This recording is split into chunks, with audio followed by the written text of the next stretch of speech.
আকৌ মোবাইলে ভাইৰেল ৰৈ ৰৈ বিনালে সামাজিক মাধ্যমত দুৰ্বৃত্তই আপলোড কৰিছে ছবিখন আৰু মঙ্গলদৈৰ এজন যুৱকে ছবিখন কৰিছে আপলোড ইউটিউব চেনেলত উপলব্ধ জুবিনৰ সপোনৰ ছবিখন আৰু পাইৰেচি ৰোধত যেন এক প্ৰকাৰ ব্যৰ্থ হৈ পৰিছে সাইবাৰ সেল ছবিখন মুক্তি লাভ কৰাৰ পূৰ্বৰে পৰা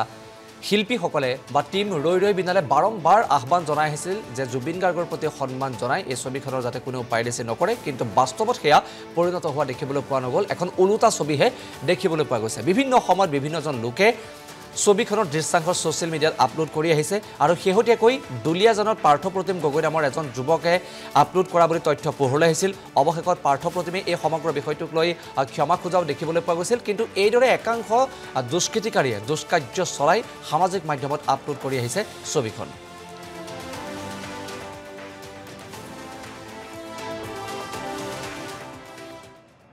জুবিন গাৰ্গ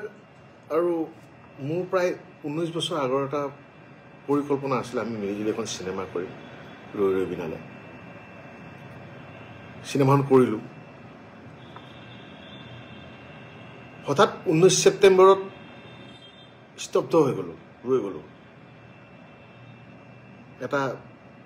এনেকুৱা এটা খবৰ আমাৰ মাজলৈ আহিল যিটো খবৰ আমি বিশ্বাস কৰিব পৰা নাই এতিয়া সহজভাৱে ল'ব পৰা নাই 21 ছেপ্টেম্বৰৰ পৰা আহি জুবিন গাৰ্গে ছবিখনৰ কাম কৰাৰ কথা আছিলে কিন্তু তেওঁৰ নিথৰ দেহে আহি পালে আমাৰ ওচৰলৈ সেয়াও সহ্য কৰোঁ গুৰু দায়িত্ব পৰিলে 31 তাৰিখে ছবিখন ৰিলিজ কৰিব লাগে 19 বছৰৰ পৰিকল্পনা কৰি থাকি যিটো পৰিকল্পনা কৰি আছিলোঁ 31 অক্টোবৰত ছবিখন ৰিলিজ কৰিব লাগে সেইটো জুবিন গাৰ্গৰে সপোন আছিলে লক্ষ্য আছিলে 31 অক্টোবৰ তাৰিখে দিন ৰাত টোপনি ক্ষতি কৰি পৰাণ বৰকটকী ৰাহুল গৌতম শৰ্মা আমাৰ প্ৰযোজক সামন্ত গৌতম মই দেৱজিৎ চাংমাই আমাৰ অমৃত সকলোৱে মিলিজুলি সুমন দুৱাৰা সকলোৱে আশ্চৰ্য চিন্তু ফুকন সকলোৱে মিলিজুলি অশেষ কষ্ট কৰি 31 তাৰিখে ৰাইজৰ মাজত ছবিখন ওলাই দিলোঁ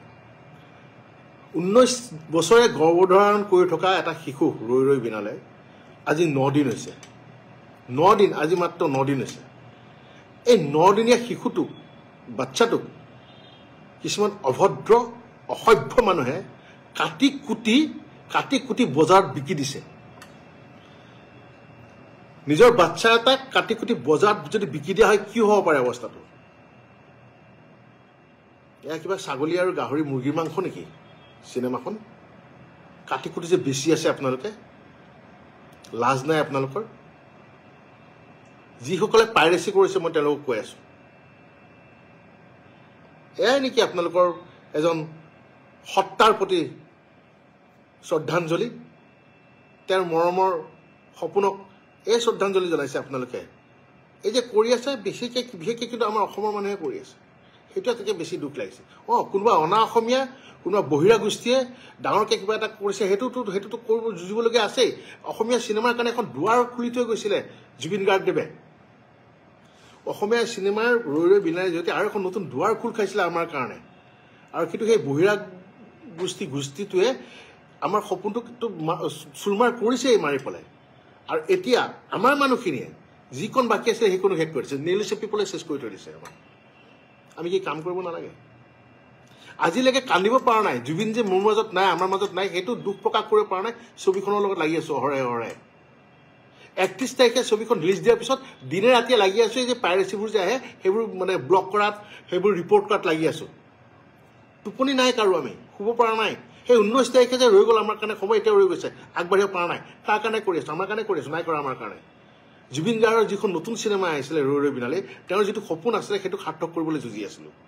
কাৰ কাৰণে যুঁজি আছিলোঁ আপোনালোকৰ মৰমৰ জুবিন গাৰ্গৰ কাৰণে যুঁজি আছিলোঁ আপোনালোকক ভাল পাই কাৰণে যুঁজি আছিলোঁ তাৰ বিনিময়ে আপোনালোকে এয়া দিছে যিমান পাৰে 5 মিনিট 6 মিনিট এতিয়াতো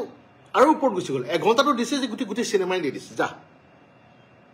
কি পাব কিন্তু মই খাটাং যিখিনি জুবিন গাৰ্গৰ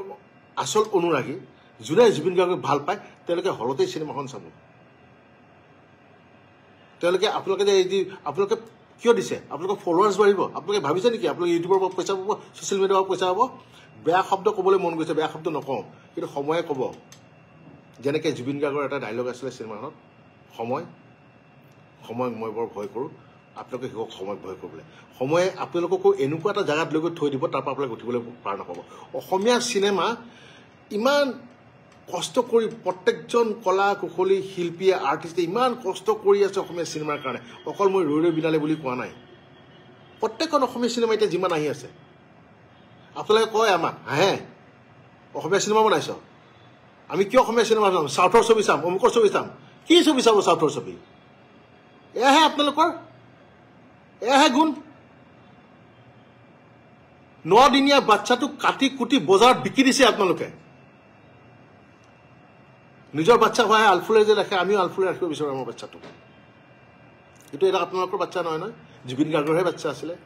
এই ৰৈ ৰৈ বিনালত লাগি থকা আমাৰহে বাচ্চা আছিলে, আপোনালোকৰ থৰি বাচ্চা নেকি? সেইকাৰণে যিমান পাৰে কাটি কুটি বিকি আছে বজাৰত। এই যে কৰি আছে ভাবিব কথাবোৰ।